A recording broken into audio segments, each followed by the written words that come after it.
레위기 5장 14절에서 6장 7절까지의 말씀을 제가 봉독해 드리도록 하겠습니다. 여호와께서 모세에게 말씀하여 이르시되 누구든지 여호와의 성물에 대하여 부지 중에 범죄하였으면 여호와께 속건제를 드리되 내가 지정한 가치를 따라 성소의 세겔로 몇 세겔 은에 상당한 흠없는 순양을 양떼 중에서 끌어다가 속건제를 드려서 성물에 대한 잘못을 보상하되 그것의 5분의 1을 더하여 제사장에게 줄 것이요 제사장은 그 속건제의 순양으로 그를 위하여 속죄한즉 그가 사함을 받으리라.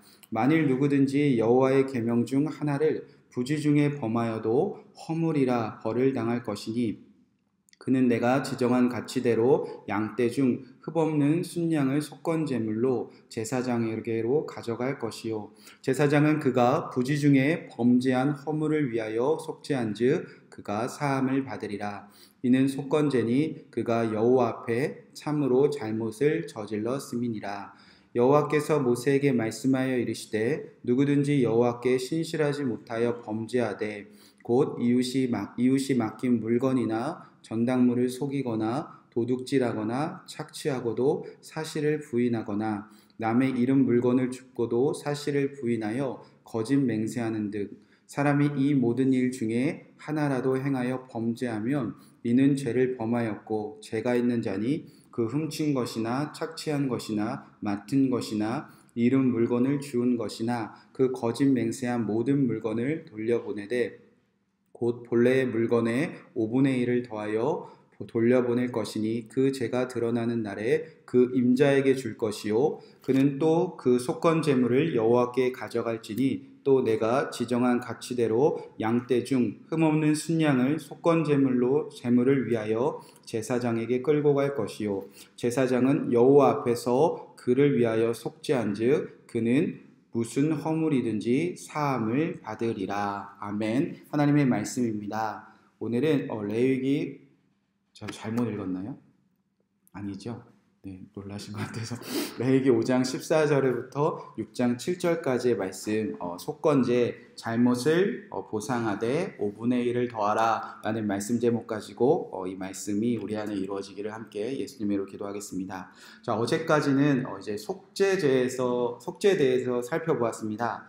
이스라엘 백성 중에 뭐 제사장이나 이스라엘 전체를 상징하는 온 회중이나 아니면 각 지파를 대표하는 족장이나 아니면 이스라엘 백명 중에 이름 없는 편민 한 명, 그 한 사람이라 할지라도 여호와의 계명 중 단 한 가지라도 부지 중에 실수로라도 그 죄를 지었다면 한 사람의 죄가 얼마나 큰 영향을 끼치는지 알 수 있는 그 제사가 바로 속죄제였습니다.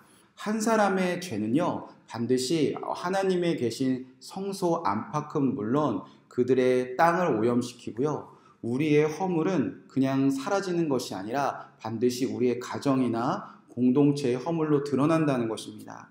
그래서 그들의 생명 그 피를 하나님의 성소 안팎으로 뿌리고 그리고 그들의 모든 기름은 태우고 그들의 몸은 진영 밖 정결한 죄를 태우는 곳에 다 태우는 속죄 제사를 명령하셨습니다.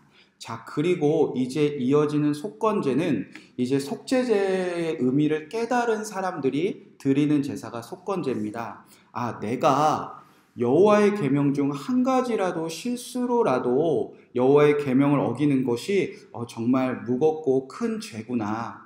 아, 내가 실수로라도 어긴 죄가 하나님의 성소를 더럽힐 수도 있고 우리 같이 살아가는 내 이웃들과 이 구원받은 백성들의 허물로 드러날 수도 있구나. 내 죄가 결코 가벼운 것이 아니구나. 그것을 깨달은 사람들이 이제 무엇을 드리는 백성이 되는가? 속건제를 드리는 백성이 된다는 겁니다. 왜냐하면 속건제는 그 아쌈이라는 히브리어 단어가 쓰이는데 아쌈은 죄를 내가 이제 책임지겠습니다. 이런 고백의 뜻입니다.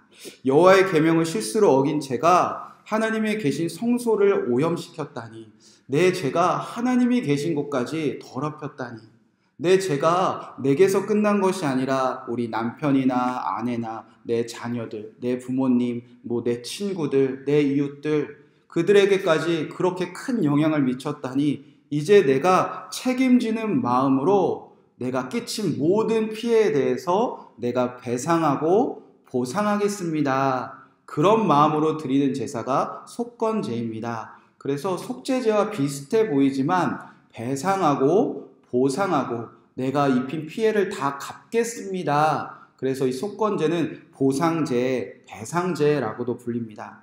자, 15절 말씀을 보시기 바랍니다. 누구든지 여호와의 성물에 대하여 부지 중에 범죄하였으면 여호와께 속건제를 드리되, 누구든지 여호와의 성물을 하나님께 구별해 드려야 되는데 일부러 그런 것이 아니라 실수로 몰라서 범죄했다는 겁니다. 그러나 그 죄는 하나님은 물론 하나님의 성소 그리고 하나님께 드리는 것은 온 이스라엘 지파가 함께 쓰고 함께 나누는 것이었기 때문에 내 죄가 하나님은 물론 하나님의 성전 그리고 우리 공동체에게 피해를 입혔기 때문에 이거 다 보상하겠습니다 라는 마음으로 드리는 것이 속건제라는 겁니다.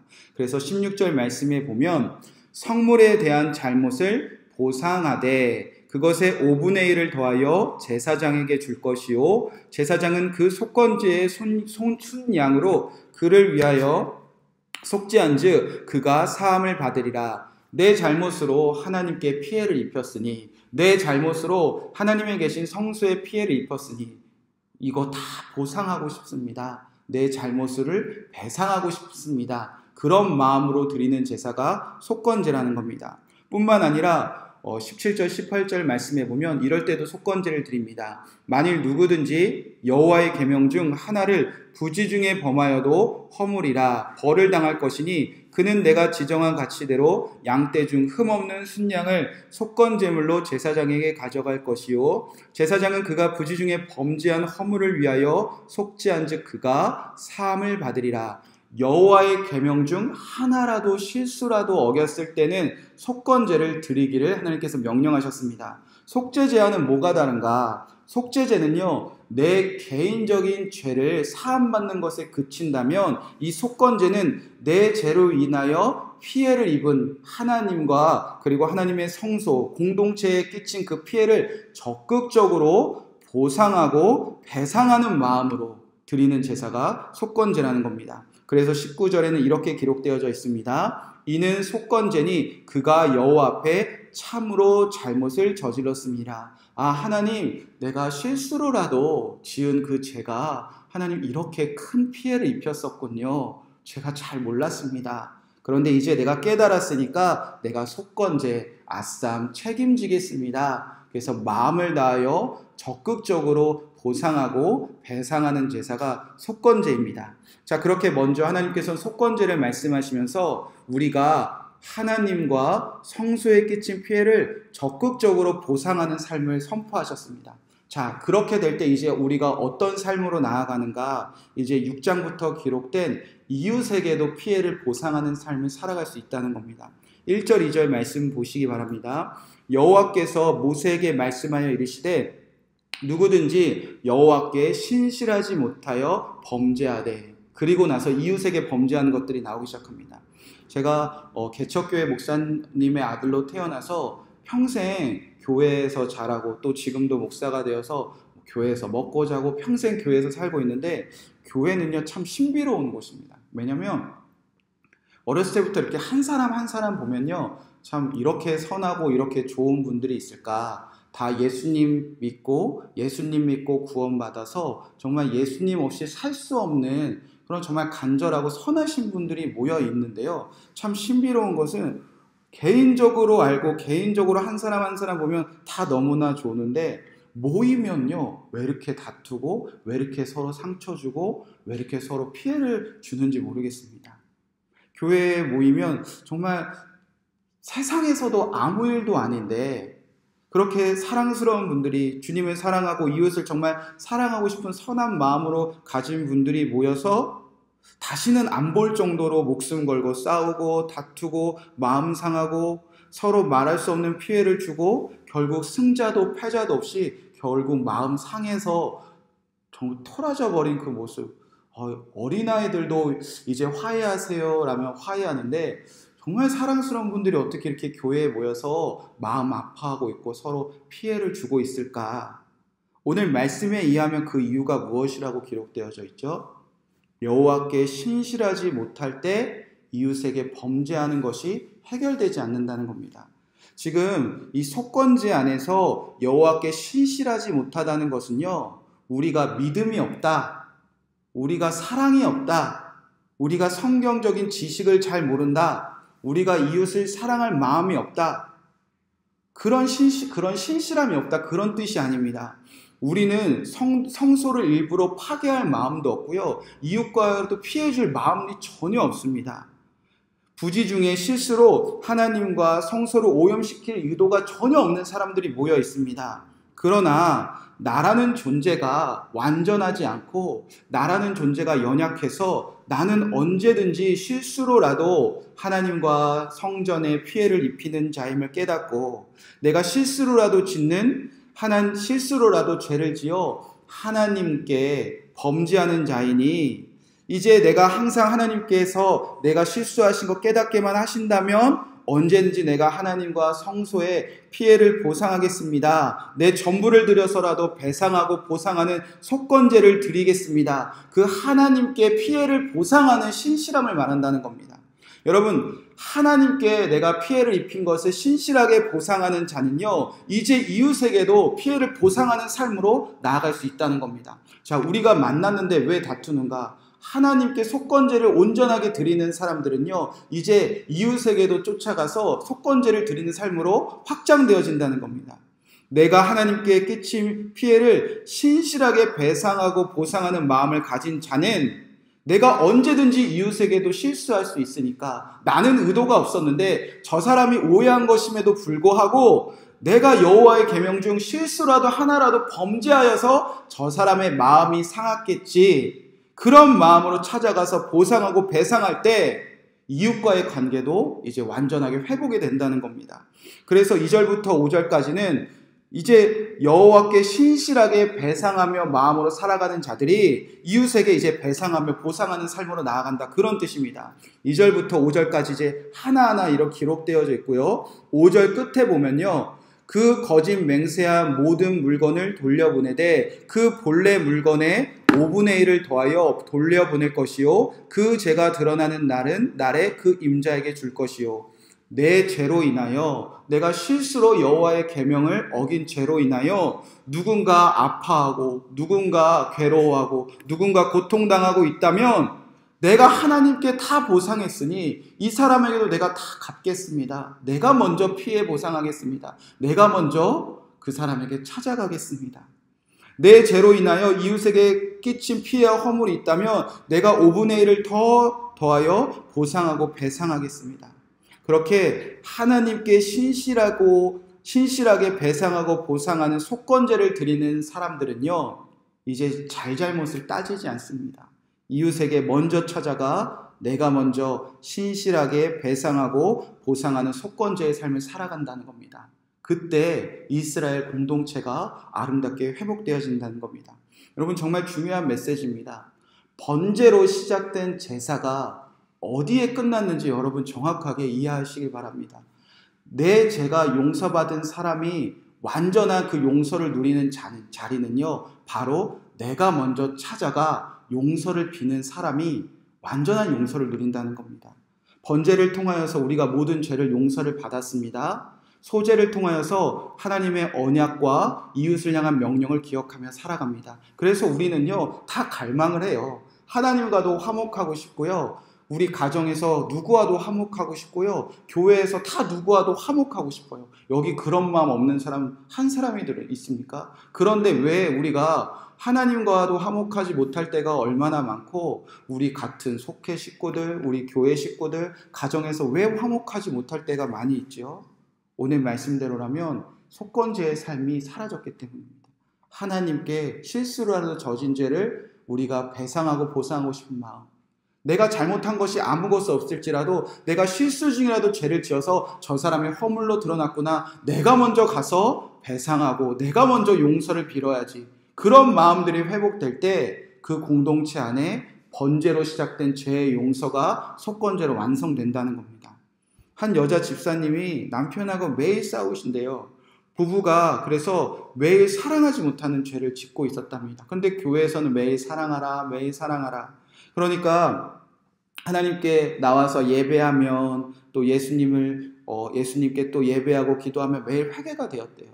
그리고 부부의 다툼이, 부부의 싸움이 자녀들의 허물로 드러나니까 매일 예배하고 말씀 듣고 회개하고 내가 사랑해야지, 저 원수도 사랑해야지, 그런 집사님이 계셨는데 결단하고 집으로 돌아가면 남편의 얼굴만 보면 사랑이 안 된다는 거예요. 그래서 저 사람이 나한테 뭐 했지, 저 사람이 나한테 뭐 했지, 내가 저 사람 만나서 신세가 이 모양이지, 매일매일 저 사람의 잘못을 얘기하면서 하나님, 왜 내가 먼저 잘못해야 되냐고, 왜 내가 먼저 용서를 빌어야 되냐고, 왜 오늘도 나만 사랑하며 살아야 되냐고 엄청 괴로워했다는 겁니다.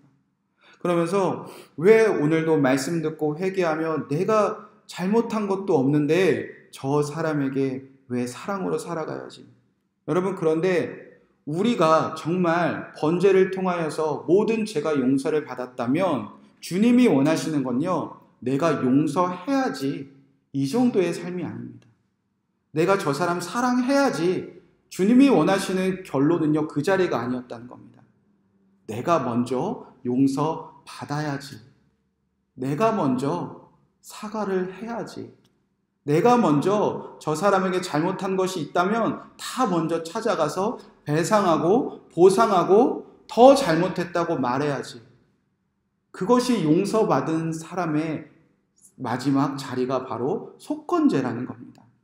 그 속건제를 드릴 때 우리의 삶이 회복되어진다는 겁니다. 왜냐하면 우리는 언제든지 여호와의 계명을 실수로라도 범죄할 수밖에 없는 사람들이라는 겁니다. 저도 그렇고요. 이곳에 앉아있는 모두 그렇고요.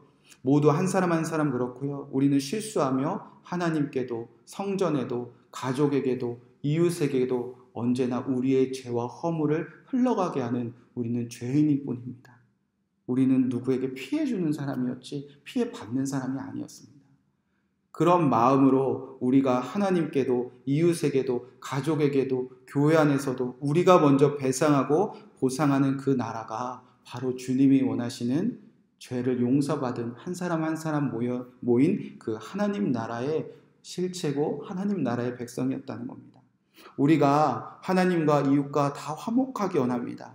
우리가 용서하는 사람 정도에 머무는 것이 아니라 하나님과 이웃에게도 내가 먼저 용서를 받아야 하는 자임을 우리가 다 깨닫는다면 어디 우리 안에 사랑이 모자랄 리가 있겠습니까? 누군가 미워할 리가 있겠습니까? 그렇게 하나님께 번제를 드리는 사람들의 완성된 자리는 우리가 먼저 용서를 비는 자리입니다. 그때 7절 말씀이 이루어집니다. 제사장은 여호와 앞에서 그를 위하여 속죄한즉 그는 무슨 허물이든지 사함을 받으리라. 내가 실수로 지은 죄가 누군가의 허물로 드러났을 때 내가 그 사람에게 먼저 배상하겠습니다. 먼저 속건제를 드리겠습니다. 그때 나의 허물도 내가 내 죄로 인하여 또 죄에 빠져있는 그 사람의 허물도 제사장을 통해서 다 용서받는다는 겁니다. 그래서 하나님은 속건제를 명령하셨습니다. 오늘 여러분의 삶이 속건제의 삶을 드리는 삶이 되시기 바랍니다. 남편에게 먼저 사랑해줘야지가 아니라 내가 잘못한 것을 먼저 고백하고, 부모들은 자녀에게 내가 쟤한테 어떻게 했는데 이런 마음이 아니라 부모가 먼저 잘못한 것을 사죄하고, 자녀들도 먼저 부모님들에게 사죄하고, 교회 안에서도 내가 잘못한 것이 하나도 없는데 이런 마음이 아니라 내가 먼저 하나님께 용서받았으니까 내가 먼저 실수한 것이 있나, 내가 먼저 하나님의 말씀을 어긴 것이 있나, 내가 먼저 찾아가서 배상하고 보상하고, 그런 오늘 하루를 살아가셔서 정말 하나님의 용서가 여러분을 통해서 이 땅 가운데 다 흘러가는 하루를 살아내시기를 주님의 이름으로 간절히 축복의 말씀을 드립니다. 이 말씀 붙잡고 우리가 함께 기도하도록 하겠습니다. 첫 번째로